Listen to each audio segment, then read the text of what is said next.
Bismillah. Assalamualaikum. Halo guys, jumpa lagi dengan saya di channel Basuka, bahas materi dan soal fisika. Nah, pada kesempatan kali ini saya akan menjelaskan materi tentang gerak. Apa itu gerak? Gerak adalah perubahan kondisi atau posisi suatu benda pada titik acuannya. Nah, gerak terbagi tiga, ada gerak lurus atau GL, kemudian ada gerak parabola atau GP, dan ada gerak melingkar atau GM. Gerak lurus terbagi tiga, ada gerak lurus beraturan atau GLB, kemudian ada gerak lurus berubah beraturan atau GLBB, dan ada gerak vertikal. Gerak vertikal sendiri dibagi dua lagi, ada gerak vertikal ke atas dan ke bawah. Oke. Pada kesempatan kali ini yang akan saya bahas adalah gerak lurus. Nah, kita masuk ke materi. Gerak lurus adalah gerak yang lintasannya lurus ya. Oke. Yang dibahas pertama kali adalah jarak dan perpindahan. Jarak adalah total lintasan yang ditempuh suatu benda. Dan perpindahan adalah lintasan lurus terdekat. Biasanya dia melihat posisi awal dan akhir aja gitu.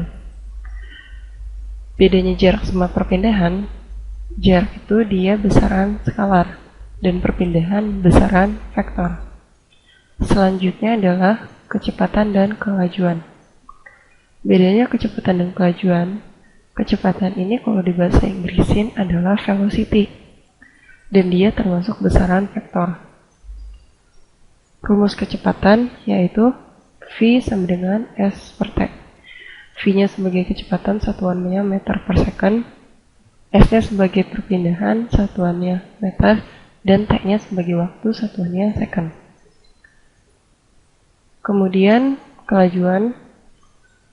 Kelajuan ini kalau di bahasa Inggrisin adalah speed, dan dia termasuk besaran skalar. Rumusnya adalah V sama dengan X per T.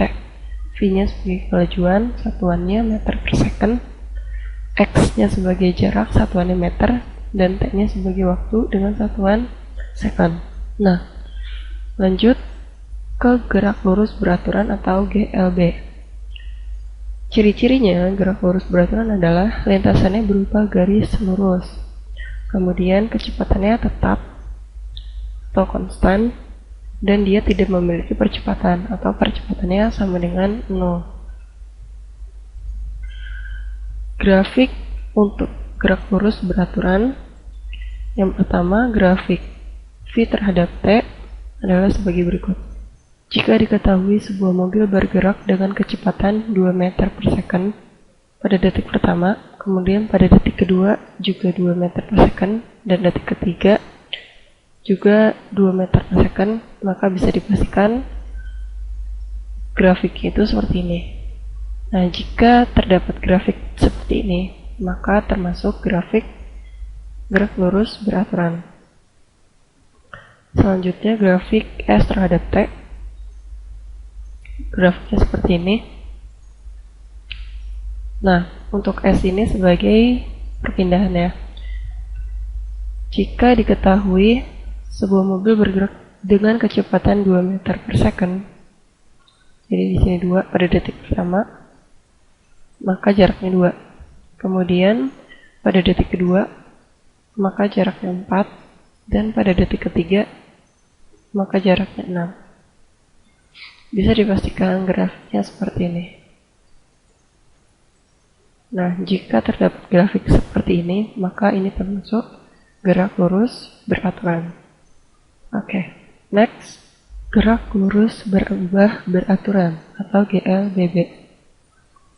Nah, ciri-cirinya lintasannya berupa garis lurus, kemudian kecepatannya berubah secara beraturan, dan dia memiliki percepatan yang konstan atau tetap.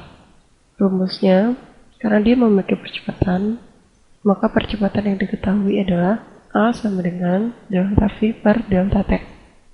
Nah, syaratnya, jika dia hasilnya positif, maka dia termasuk gerak dipercepat.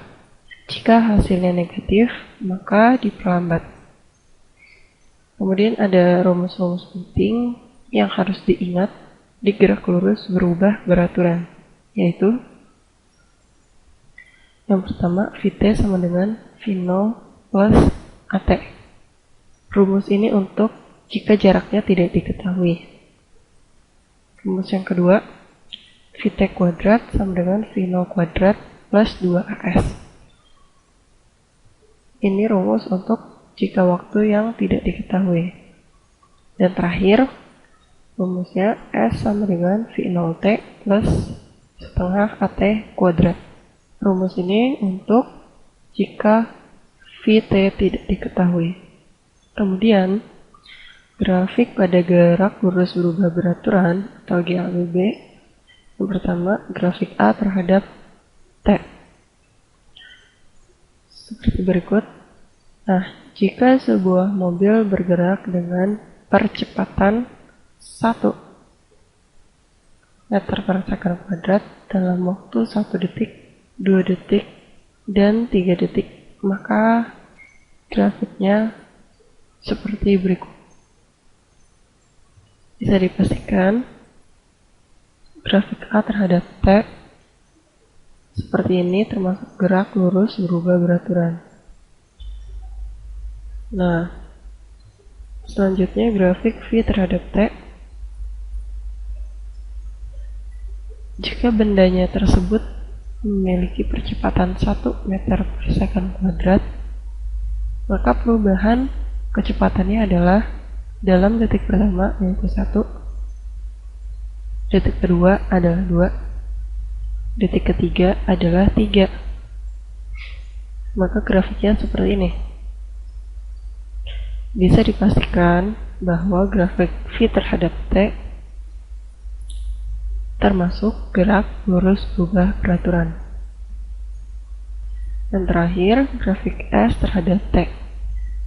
Nah, grafiknya akan seperti ini. Oke.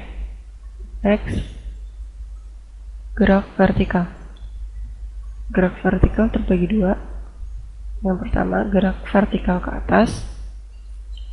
Ciri-cirinya adalah kecepatannya diperlambat.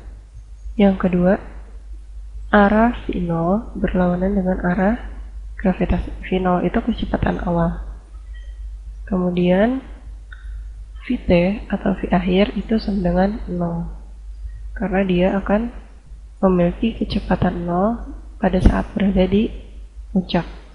Rumusnya di sini sama dengan gerak lurus berubah beraturan, namun untuk besaran A itu diganti dengan G dan S diganti dengan H. Oke. Rumusnya yang pertama, Vt sama dengan V0 min Gt.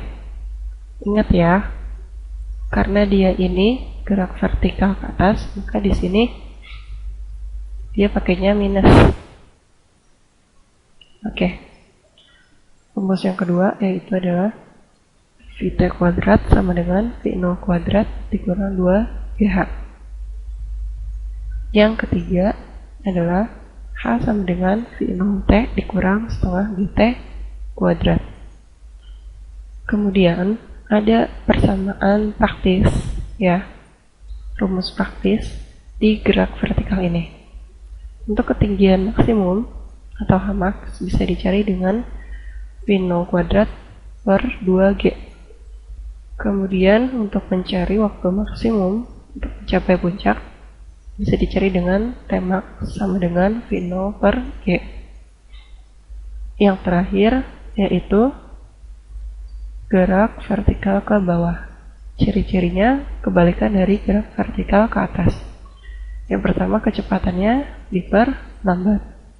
Kemudian arah V0 itu searah dengan arah gravitasi. Dan dia memiliki V0 sama dengan 0. Untuk persamaannya sama dengan gerak vertikal, namun perbedaannya adalah, nah di sini perbedaannya. Jadi untuk gerak vertikal ke bawah, dia tandanya itu adalah plus. Di sini juga ada rumus praktisnya. Rumus praktisnya yaitu yang pertama, T sama dengan akar 2H per G. Yang kedua, Vt sama dengan akar 2GH. Yang ketiga, H sama dengan setengah GT kuadrat. Nah, gerak vertikal ke bawah ini bisa juga disebut dengan gerak jatuh bebas. Oke, jadi ada beberapa rumus di sini. Yang pertama, V sama dengan S per T. Ini untuk mencari kecepatan. Yang kedua, V sama dengan X per T. Ini untuk mencari kelajuan. Yang ketiga, ada A sama dengan V per T.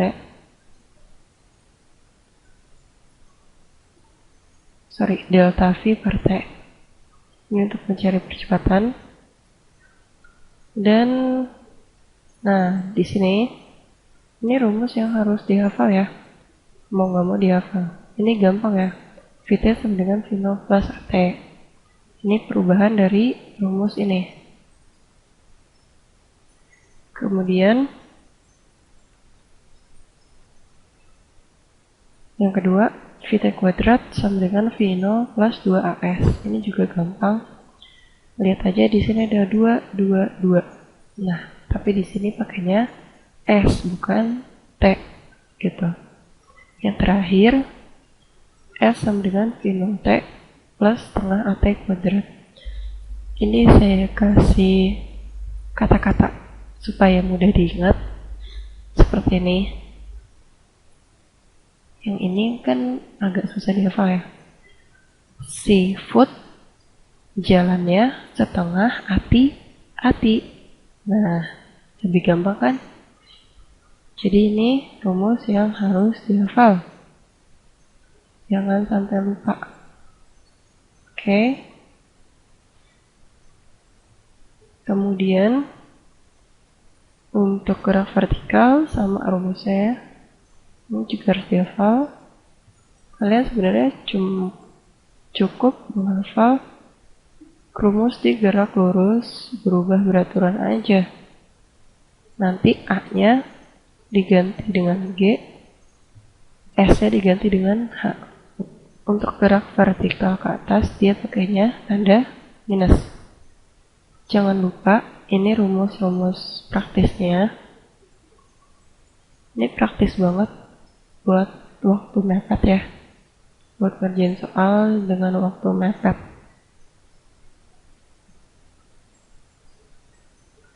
Jangan lupa juga rumus di graf vertikal ke bawah.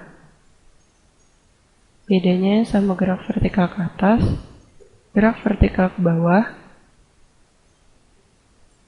dia memakai tanda positif. Dan ini rumus-rumus praktisnya.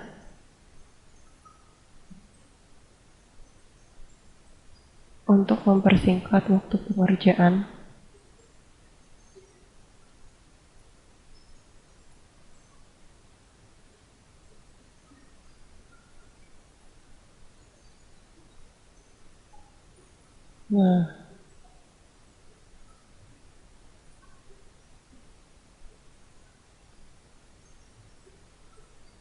Nah, itu aja dari saya.